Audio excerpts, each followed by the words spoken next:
दोस्तों आप अपने घर के चारों ओर देखेंगे तो आपको ऐसे कई उपकरण दिखाई देंगे जिनमें इलेक्ट्रिक मोटर लगे हैं, जैसे कि बच्चों के खेलने के खिलौने, table fan, toothbrush, hair dryer और इलेक्ट्रिक कटिंग चाकू।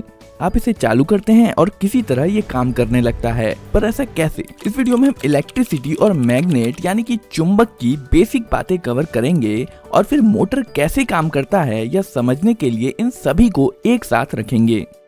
आइए सर्किट से शुरू करते हैं। हमारे पास एक बैटरी है, कुछ वायर है और एक ऐसा उपकरण है जो बिजली का उपयोग कर सकता है, जैसे कि एक लाइट बल्ब। इलेक्ट्रिसिटी सर्किट में फ्लो होती रहती है, लेकिन जैसे ही तार टूट जाता है इलेक्ट्रिसिटी बहना बंद हो जाती है और लाइट बल्ब बुझ जाता है। क्योंकि अगर हम चाहते हैं कि सर्किट काम करे तो बस आप इतना याद रखिए कि सर्किट का रास्ता पूरा होना जरूरी है और जरूरत पड़ने पर सर्किट के रास्ते को तोड़ने या जोड़ने के लिए हम स्विच का इस्तेमाल करते हैं। तार से बिजली बह रही है, इसे कन्वेंशनल फ्लो कहा जाता है। अगर हम बैटरी को बाहर निकालते हैं और उसे पलट देते हैं तो करंट दूसरी तरफ से बहने लगेगा। हालांकि लाइट बल्ब अभी भी काम करेगा, लेकिन कुछ डिवाइस ऐसे भी हैं जो करंट के प्रवाह के आधार पर अलग तरह से काम करेंगे। ये थे सर्किट के कुछ बेसिक प्रिंसिपल। अब हम आते हैं मैग्नेट पर। इसमें एक नॉर्थ पोल और एक साउथ पोल है और यह मैग्नेटिक मेटल्स को खींचता है, जैसे कि ये पेपर क्लिप। यदि आप दूसरे मैग्नेट को इसकी तरफ लाएंगे तो विपरीत पोल अट्रैक्ट होंगे और सेम पोल रिपेल होंगे। जरूरी नहीं कि मैग्नेट इसी शेप का हो। उदाहरण के लिए कुछ मैग्नेट ज्यादा फ्लैट हो सकते हैं, जैसे कि ये मैग्नेट। इन मैग्नेट्स को परमानेंट मैग्नेट्स कहा जाता है क्योंकि यह मैग्नेट्स हमेशा काम करते हैं। आप इन्हें बंद या चालू नहीं कर सकते। यह कई छोटे छोटे मैग्नेटिक डोमेन से बना होता है जो एक ही दिशा में रहते हैं, लेकिन आगे हम ऐसा मैग्नेट भी देखेंगे जिसमें हमेशा ऐसा नहीं होता है। अब हम एक परमानेंट मैग्नेट लेंगे और बीच में एक छेद करेंगे और इसे एक ऐसे रॉड पर रखेंगे जहां पर यह आसानी से घूम सके।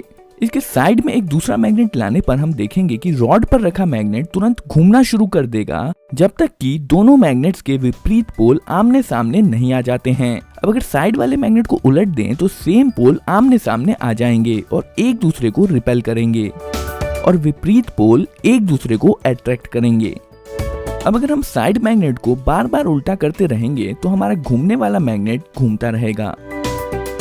अभी के लिए बस ये घूमने वाला कॉन्सेप्ट याद रखिए, हम इस पर जल्द ही वापस आएंगे। यहाँ पर एक मेटेलिक बोल्ट है जो मैग्नेट नहीं है। असल में यह मैग्नेटिक डोमेन से तो बना है, लेकिन इसके मैग्नेटिक डोमेन विभिन्न दिशाओं में है।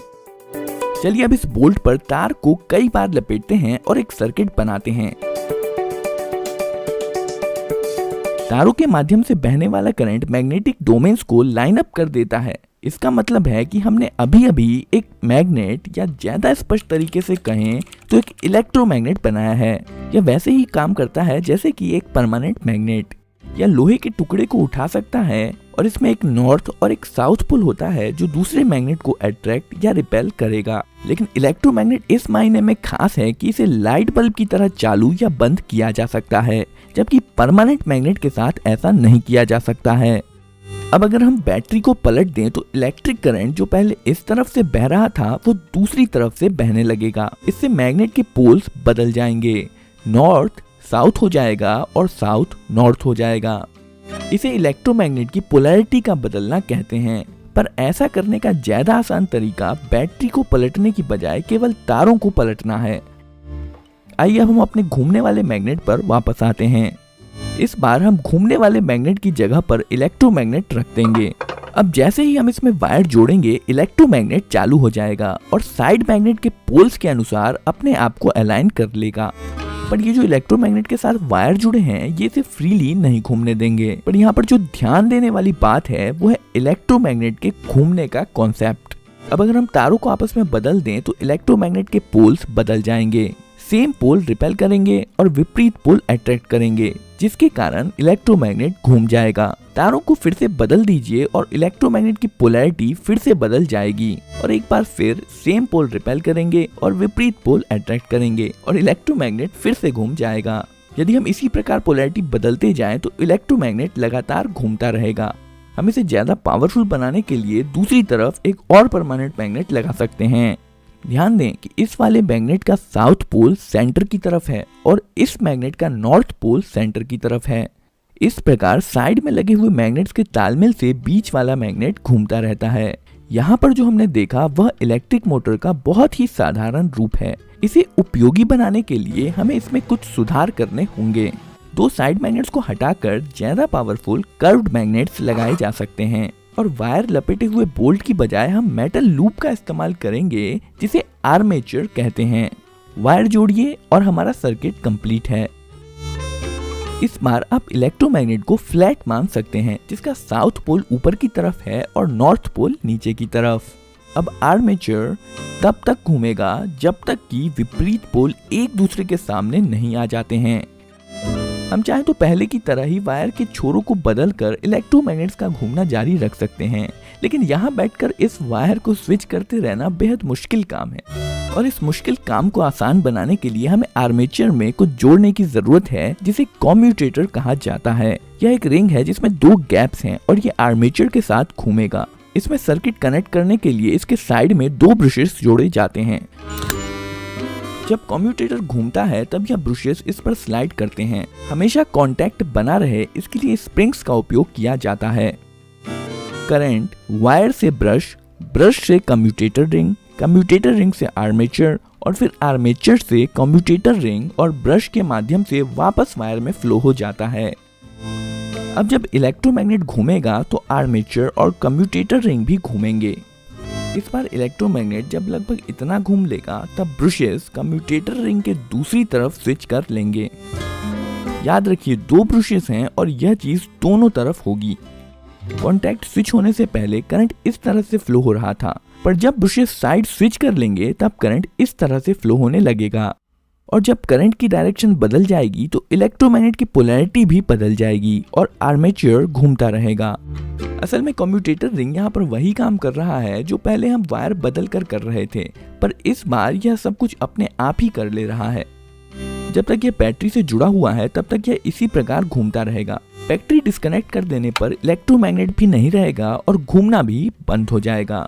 अभी तक हमने आर्मेचर पर बस एक लूप का इस्तेमाल किया है। इसमें मोटर की स्पीड इरेगुलर होती है और इसके अलावा जब ब्रशेस कम्यूटेटर रिंग के टुकड़ों के बीचों बीच होगा तब इस स्थिति में मोटर रुक भी सकता है। इस मुसीबत से बचने के लिए यहाँ पर हम कम्यूटेटर रिंग को और दो भागों में बांटकर और एक लूप जोड़ सकते हैं।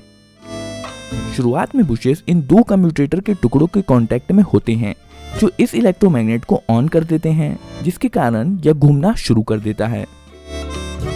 पर जब कम्यूटेटर रिंग घूमकर इस पोजीशन पर आती है तो ब्रशेस का कांटेक्ट कम्यूटेटर टुकड़े के अगले जोड़े के साथ हो जाता है, जिसका मतलब है पिछला वाला लूप ऑफ हो जाता है और अगला लूप ऑन हो जाता है और अब अगला इलेक्ट्रोमैग्नेट घूमता है। ब्रशेस फिर से कांटेक्ट बदलते हैं और अगला लूप ऑन हो जाता है।